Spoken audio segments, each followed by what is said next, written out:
이렇게 올려놓고 얘랑 트랩을 써서 맞춰놓고 얘쪽 것도.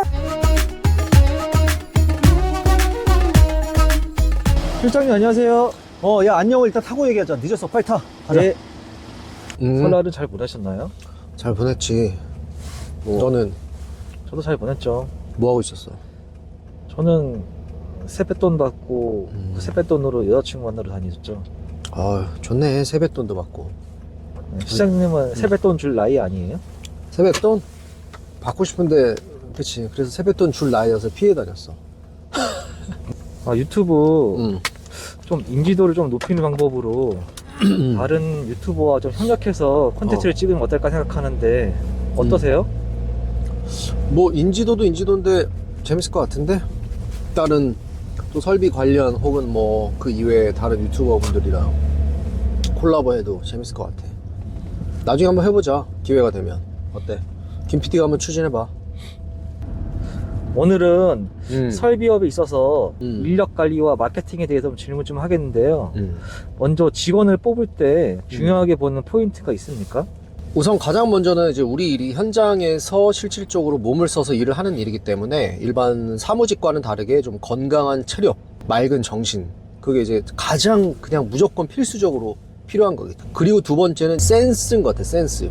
이제 그거는 이제 사람마다 그걸 표현하는 단어가 다른데, 센스가 있는 사람은 기본적인 직무 지식이나 기술 이런 게 조금 부족하고 알고 있는 게 조금 남들보다 좀 덜 해도 그 조직 안에서 좀 배운 거를 통해서 응용하고 어떻게 해 나가야 될지에 대한 것들, 그리고 이제 처음 들어왔으면 이제 그 조직 안에서 뭐 같이 일하는 사람들한테 어떤 식으로 내가 도움을 주고 어떤 식으로 필요로 한 사람이 돼야지 일을 해나가는 데 있어서 효율적인가, 그런 것들을 잘 생각하는 사람들이 난 좀 센스가 있다고 생각하거든. 그래서 그런 센스가 좀 있는 사람들은 어떤 일을 시켜도 굉장히 만족스러운 결과물들을 잘 만들어내는 것 같더라고. 만약에 실장님이 직원을 딱 2명만 뽑아서 운영을 한다면 기공 2분 또는 조공 2분 또는 기공 1분, 조공 1분 이렇게 총 3가지 중에서 하나만 선택하시라면 어떤 거 선택하시겠어요? 아, 그러니까 무조건 3가지 중에 하나를 선택해야 한다는 거지? 네, 무조건 해야 됩니다. 꼭 어려운 질문을 많이 하더라. 만약에 그렇다고 한다면 나는 기공 1명, 조공 1명의 그 옵션을 선택을 하겠어. 그런데 이제 그건 사실 현장마다 다 조금씩은 이제 의뢰되는 일이 다르기 때문에 그게 100% 다 적용되지는 않아. 그런데 우리가 하는 일 같은 경우는 사실상 기공이 이제 조공이 하는 일의 일부를 좀 할 수도 있어야 되고, 또 조공 같은 경우는 기공이 하는 일의 일부 같은 거를 뭐 완벽하게 기공만큼은 아니어도 일부를 좀 할 줄도 알아야 되고, 좀 그게 서로 섞여 있는 게 가장 난 이상적이라고 보거든. 특히나 우리 같은 보수 작업, 보수 공사를 할 때에는 예를 들어서 일반적인 인력사무소 같은 경우는 기공 하시는 분들은 딱 기공 일만 하고 조공이 하는 일은 절대 손을 안 대는 경우들이 많아. 그리고 조공 같은 경우는 기공이 해야 되는 일인데 할 수는 있는데 기공이 해야 되는 일이면 난 기술자가 아니니까 난 절대 손도 안 대고 아무것도 못합니다 이렇게 얘기하는 경우도 있기 때문에 실질적으로 일을 할 때에는 그 모든 것들이 좀 다 조금씩 종합적으로 일을 할 수가 있어야 돼서 그 2개를 섞은 거가 난 제일 이상적이라고 보기 때문에 그 제시한 옵션에서는 기공 1명, 조공 1명을 택하겠다라고 대답을 한 거지. 직원들을 적재적소에 투입하는 게 중요하다고 생각이 드는데 이런 스케줄링 노하우에 대해서 좀 알려주세요. 스케줄링 노하우. 첫 번째로는 일단 우리 스케줄이 뭐 긴급하게 공사가 잡히는 경우들도 있고, 뭐 사전에 이제 사전 예약이 돼서 잡히는 경우들도 있고, 또 다양한 종류의 작업들이 있기 때문에, 그러니까 우리 회사 내에 외부 인력이 필요로 할 때에는 또 외부 인력이 와서 공사를 해줄 수도 있고, 또 우리 내부 인력이라면 내부 인력 안에서 공사 종류가 다르면 그 기술자마다 좀 잘하는 조금 더 강점인 그런 종류들이 있어. A 기술자가 뭐 어떤 현장에서 이런 작업들에 좀 더 강점이 있어. 그럼 그 사람을 이제 그쪽에 중심이 되게끔, 또 잘하는 걸 잘할 수 있게끔 그쪽으로 배치를 하고, 또 다른 기술자가 이쪽 또 다른 현장에 다른 그 작업에 좀 강점이 있는 분이라면 그 현장에 이제 배치가 되게끔 해서 그렇게 일을 하게 하지. 그리고 지금 방금 이야기했던 거랑 좀 연장되는 이야기인데, 좀 그 현장마다 우선순위가 되는 작업들이 있어. 그러면 그 우선순위가 되는 작업들은 정말 그 우선순위에서 기술적인 부분을 잘 해결해 줄 수 있는 분을 먼저 우선순위를 해가지고 그쪽에 배치를 해서 작업이 완성되게끔 그렇게 하고, 또 그거를 좀 현장에 여러 군데가 있으니까 나도 우선순위를 어디를 먼저 뭘 먼저 준비를 해야 되고 어떤 기술자를 먼저 그곳에 작업을 할 수 있게끔 뭐 배치를 해야겠다, 이런 일을 좀 우선순위에 맞춰 가지고 중요도에 따라서 나눠서 스케줄링하고 또 이제 기술자들을 배치하기도 하고 그렇게 하고 있지. 지금 현재 직원들이 경력 30년 넘은 반년들도 계시는데 젊은 실장님이 일을 요청드리는 입장이시잖아요. 그 소통 노하우 좀 알려주세요. 소통 노하우. 어쨌든 우리 업계는 일하시는 분들이 나이 드신 분들이 많잖아. 우리 회사도 그렇고. 물론 이제 젊은 뭐 30, 40대도 있지만, 내가 좋아하는 걸 못하겠으면 일단 그 사람이 싫어하는 것만 안 하면 된다, 이런 생각이 있고, 내가 조금 더 이 사람과의 어떤 관계를 조금 더 밀도 있게 만들어 나가고 싶다라고 한다면 질문을 많이 하는 편이야.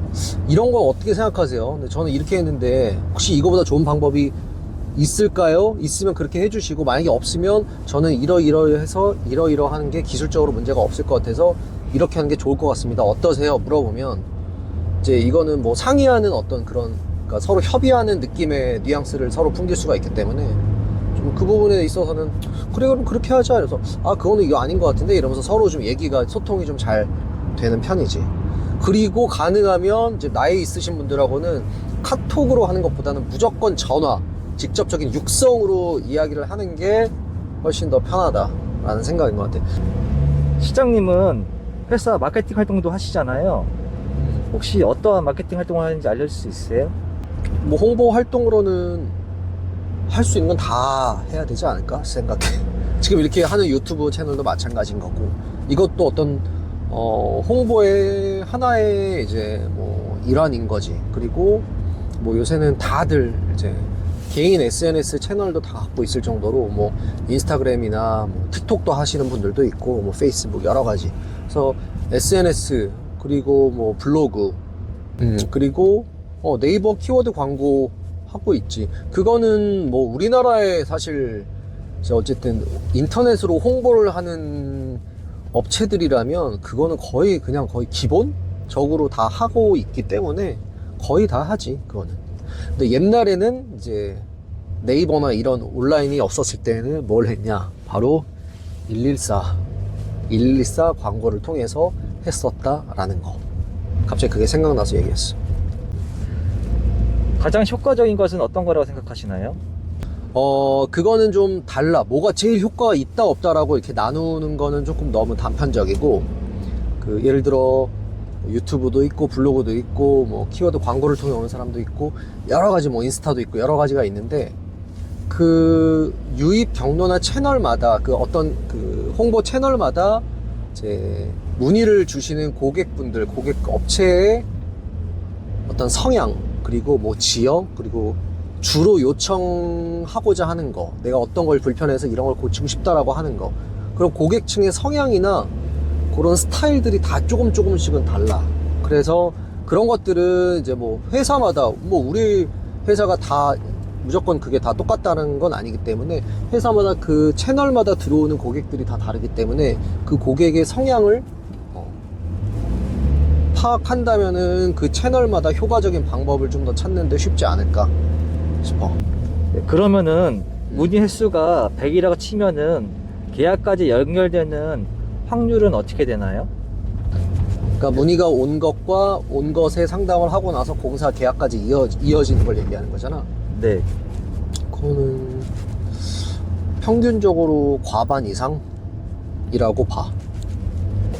현장 일부터 자재관리, 재무관리, 인력관리 등등 회사 전체적으로 다 맡아서 하시는데 어떻게 하면 다방면적으로 일을 처리할 수 있는지 알려주세요. 그거는 뭐 어떻게 보면 일을 잘한다라고도 볼 수 있겠지만, 또 한편으로는 아직은 조금